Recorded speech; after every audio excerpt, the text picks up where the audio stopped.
अवैध मदरसों पर ताबड़तोड़ प्रहार, मौलानाओं में हाहाकार। सीएम धामी ने दिखाई सख्ती, 222 मदरसों पर तलवार लटकी। क्योंकि देवभूमि में मजहबी कट्टरता नहीं, संविधान की चलेगी।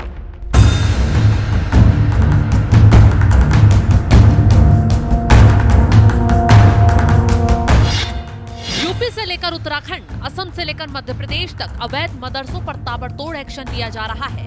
सबसे ज्यादा अवैध मदरसों पर कहीं तलवार लटक रही है तो वो है देवभूमि उत्तराखंड, जहां सीएम पुष्कर सिंह धामी ने सत्ता संभालते ही प्रण लिया था, न अपराधियों को छोड़ा जाएगा, न अवैध कारनामे करने वालों को बख्शा जाएगा और मजहबी कट्टरता फैलाने वालों को तो किसी हाल में ही नहीं छोड़ा जाएगा। इसी का नतीजा है हरिद्वार से लेकर पिथौरागढ़, उत्तरकाशी से लेकर उधम सिंह नगर तक तेजी से अवैध मदरसों पर ताले लटकाए जा रहे हैं। फर्जी मौलानाओं के कागजात भी खंगाले जा रहे हैं। और अब इसी कड़ी में अब तक उत्तराखंड में 222 अवैध मदरसे सील किए जा चुके हैं। हरिद्वार में 4 और अवैध मदरसे सील किए गए हैं। हरिद्वार जिले में सील मदरसों का आंकड़ा 85 पर पहुंच गया है।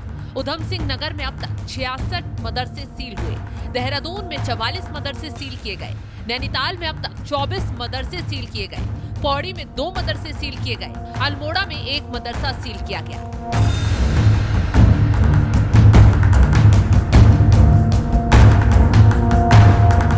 तो अवैध मदरसों पर ये सिर्फ ताले नहीं है, ये एक चेतावनी है कि उत्तराखंड में अब कोई शिक्षा के नाम पर कट्टरता नहीं फैला सकता, क्योंकि मजहब के नाम पर समाज को बांटने वालों को देवभूमि में कोई जगह नहीं मिलेगी। यही वजह है सीएम पुष्कर सिंह धामी की ये मुहिम अब सिर्फ कार्रवाई नहीं बल्कि जन आंदोलन बनता जा रहा है। सीएम पुष्कर सिंह धामी साफ चेतावनी दे चुके हैं, उत्तराखंड की धरती पर किसी भी प्रकार की अवैध गतिविधि, मजहबी कट्टरता या शिक्षा के नाम पर भ्रम फैलाने वाली व्यवस्था, सरकारी जमीनों पर कब्जा सहन नहीं किया जाएगा। अभी आपने देखा होगा पिछले दिनों यहाँ की धर्म, यहाँ की संस्कृति, यहाँ के अध्यात्म और यहाँ के स्वरूप को बचाने के लिए हमने कहा है कि हम लैंड इजहार जैसा पाप भी देवभूमि के अंदर नहीं होने देंगे।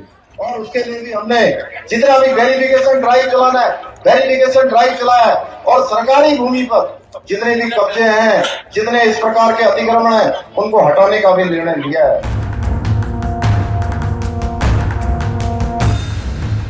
उत्तराखंड में मदरसों की तेजी से छानबीन हो रही है, कागजात खंगाले जा रहे हैं। थोड़ी भी गड़बड़ी का इशारा मिल रहा है, तुरंत एक्शन हो रहा है, क्योंकि अवैध मदरसों की आड़ में न सिर्फ अवैध धंधों को अंजाम दिया जा रहा है, बल्कि कट्टरता फैलाते हुए अवैध फंडिंग का धंधा भी फल फूल रहा था।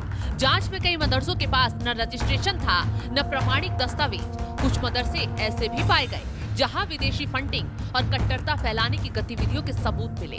सरकारी जमीनों पर जबरन कब्जा, नकली शिक्षक, फर्जी दस्तावेज, ये सब खेल चल रहा था और साथ मिल रहा था कुछ बिचौलियों का, चंद राजनीतिक पार्टियों का, जो मुसलमानों के नाम पर वोट बैंक बटोरने के काम पर जुटी हुई थी। यही वजह है जब उत्तराखंड में तेजी से अवैध मदरसे सील हुए तो चंद लोगों ने बौखलाना शुरू कर दिया, सड़कों पर उतरकर सरकार की कार्रवाई पर सवाल उठाना शुरू कर दिया।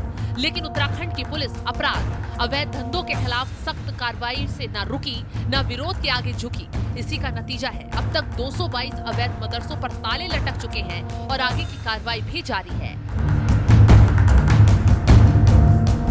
अब उत्तराखंड की पुलिस की छानबीन में न सिर्फ मौलवी फंसे हैं, बल्कि उनके साथ खड़े दलाल और वोट बैंक के सौदागर भी बेनकाब हो रहे हैं। फिलहाल इस खबर को लेकर आप क्या राय रखते हैं? कमेंट बॉक्स में अपनी राय जरूर बताएं।